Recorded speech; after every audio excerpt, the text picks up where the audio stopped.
Oh boy, can't wait to play Kamen Rider Dragon Knight on the Wii.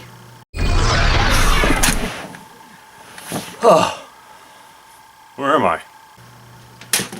Wizwar.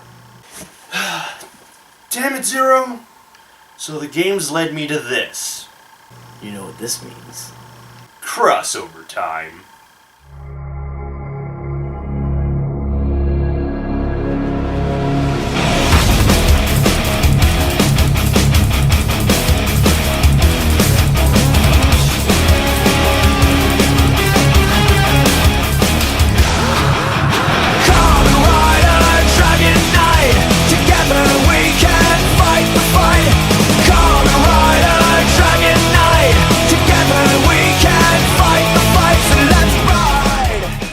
Hi, I'm Wizwar100. And I'm Zeromaster, and this is From Zero to 100. And today we're going to take a look at the Kamen Rider Dragon Knight games. On the DS and the Wii. Kamen Rider Dragon Knight is an American adaptation of the Japanese version Kamen Rider Ryuki, the same way Power Rangers is an adaptation of Super Sentai. The series focuses around a world called Ventara, a parallel world to our world that is beyond the mirrors. Only difference is, it's completely deserted. The Kamen Riders are warriors from Ventara that were designed to protect it. Unfortunately, one member betrayed and defeated the other riders, sending them to the Advent Void, a dimension of suspended animation. However, one rider survived and escaped in the hopes that one day saving Ventara. The villain behind this takeover is Zabiax. He has collected the Advent decks used to give the riders their armored form, and he has given them to their Earth counterparts since they are the only people who can use the decks because they are DNA encoded to work only with a specific person. Oops. What happened? Man, are you alright? Yeah. The game's not here now.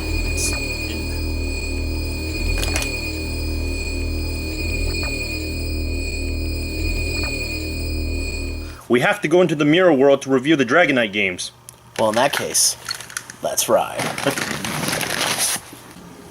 Henshin! Kamen Rider Dragon Knight.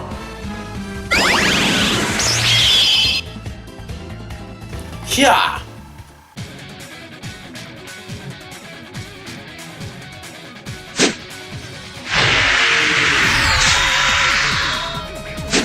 Henshin!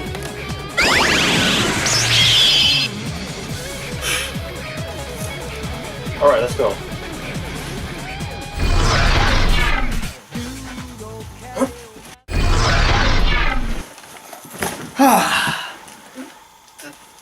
Oh, jeez.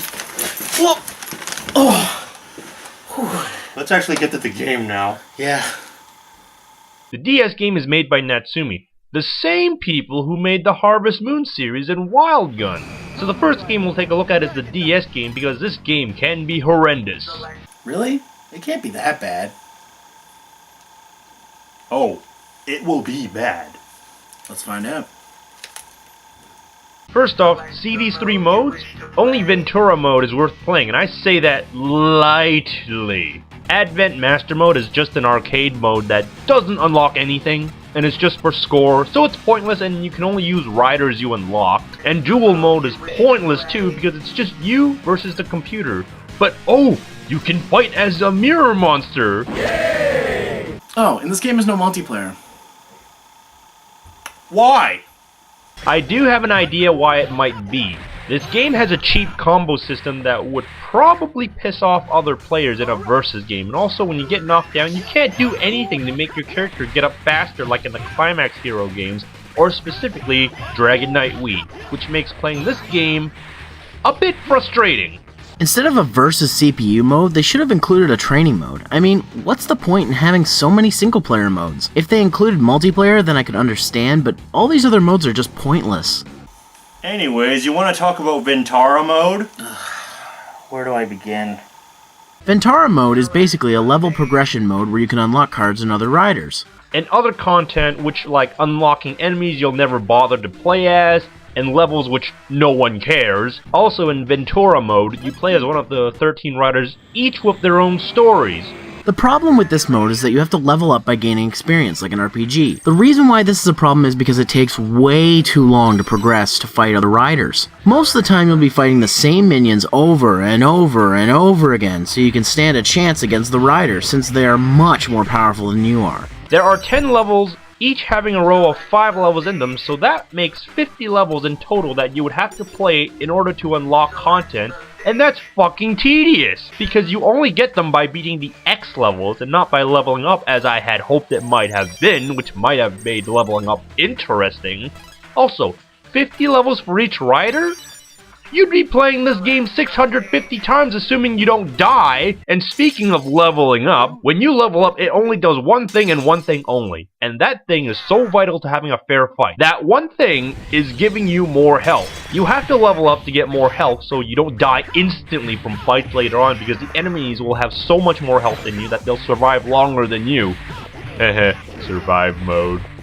Oh, and by the way, Zero, what did you think of your fight with Scissor? Well, being that he was level 4 and I was only level 1, it sucked.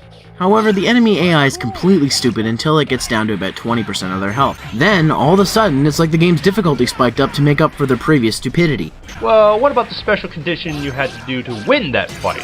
Well, after finally winning the match, I failed. You wanna know how?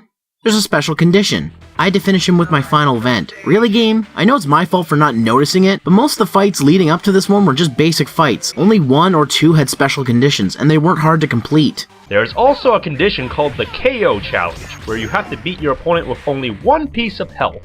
Would you try that challenge, Zero? I'd give it a shot, but it probably wouldn't go well. At the final level, you fight Xavier Asshole, and this guy is a cheap-ass mother ducker. This guy has auto guard vent, so you can't knock him down until it turns off, and his attacks are fucking abysmal. They almost instantly kill you even at level 10, which is the max, and if he catches you with a combo, then you might as well restart the level because you're basically dead. Unless you just move away, charge, and spam advent attacks, but this only works with Dragonite and Onyx, since the other riders' advent attacks are assist attacks, which will tend to miss Xaviax a lot as he chases you, and they don't do as much damage. And luckily for the player, you can continuously use the same cards over and over again if you have the rider meter to spend it. But in Ryuki and the Dragonite Wii game, you're only allowed to use your cards once per battle.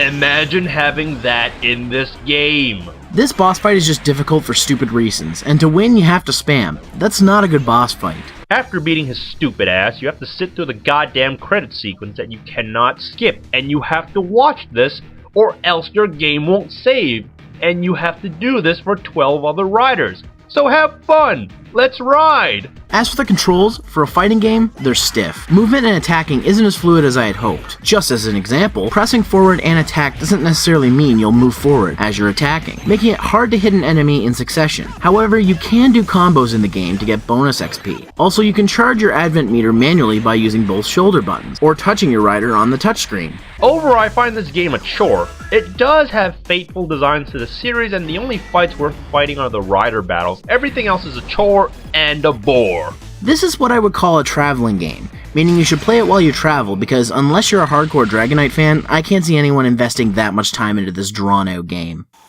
Well, I'm done. Wait a minute. We still gotta go over the Wii version. Oh, goddamn! And here we have Dragonite on the Wii.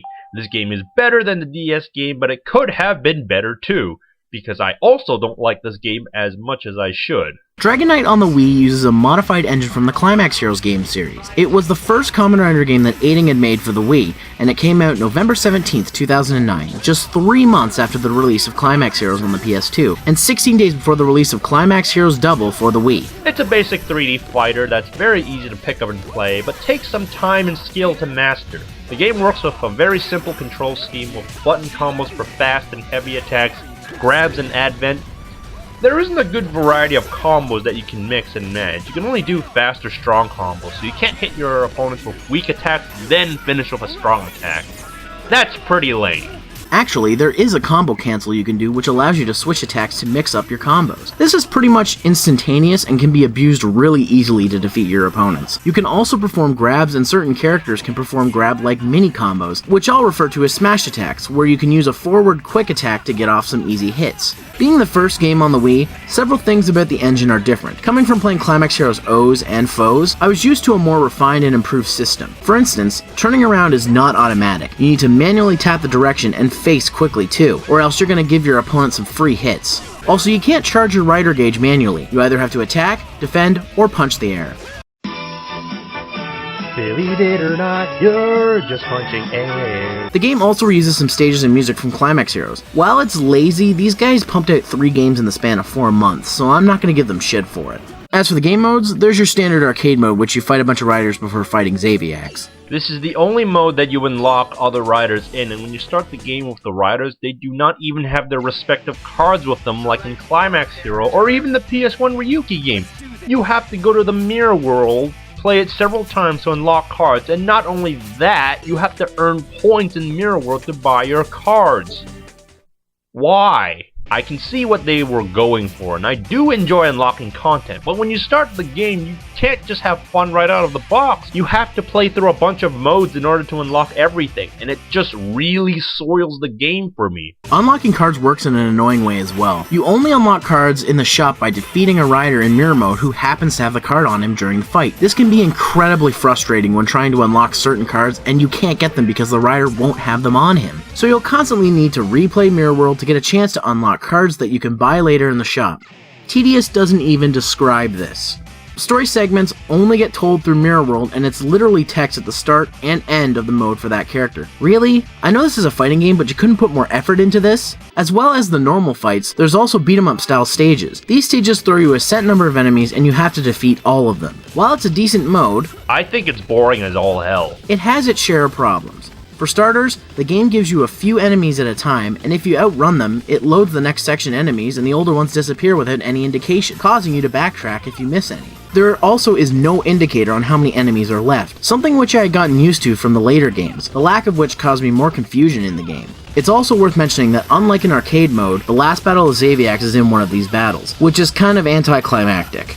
And can be shitty when the minions drain your health down because they do so much damage. Is that the only thing you do in Mirror World? No, there are also rider fights that have requirements you must do, such as Avant-Garde, finish with Final Vent, or special conditions such as opponents having double health or attack, and the worst condition is Guard Vent mode. This mode is not fun, it's frustrating. Why? Well, when a rider is in Guard Vent mode, they cannot be stunned or knocked over, which sounds like a challenge, and you know what? It is. It just happens to suck because the AI also gets real fucking cheap and destroys you when they get the chance. You can, however, counter them with an advent attack, a shoot vent, or a weapon vent, if you can even get your weapons out to attack them with. When you use a card, you lose it from being hit. Unlike in Ryuki or the DS version, you get item protection so you can at least get to use your weapon. It also doesn't help that your weapons only last 7 seconds, which I find somewhat stupid. The DS one lasts for 10 seconds, and in Ryuki, you can keep it as long as you don't get knocked down, which I kinda prefer. But overall, Guard Vent mode just sucks. Guard yourself against this mode. While this game is not nearly as good as the later Climax Heroes installments, it's still a fun addition to the series. Like I said, the game is easy enough to pick up and play, making it a great fighting game to play in any group. The Wii version and the DS game both seem to originally be one idea that got split in half. But if I was to recommend which game, I would say get the Wii version, because if you want to play Climax Heroes, Dragon Knight on Wii is a good replacement for it. And it's not as much of a chore to play like the DS version. So this is Wizwar100 And Zeromaster, from 0 to 100, and we've got a DS gamed event. Final Vent. Well, that's done, Zero. It's time for me to go. Alright, see you later. Alright, don't get vented now. Yes, Zero. Don't get vented either now.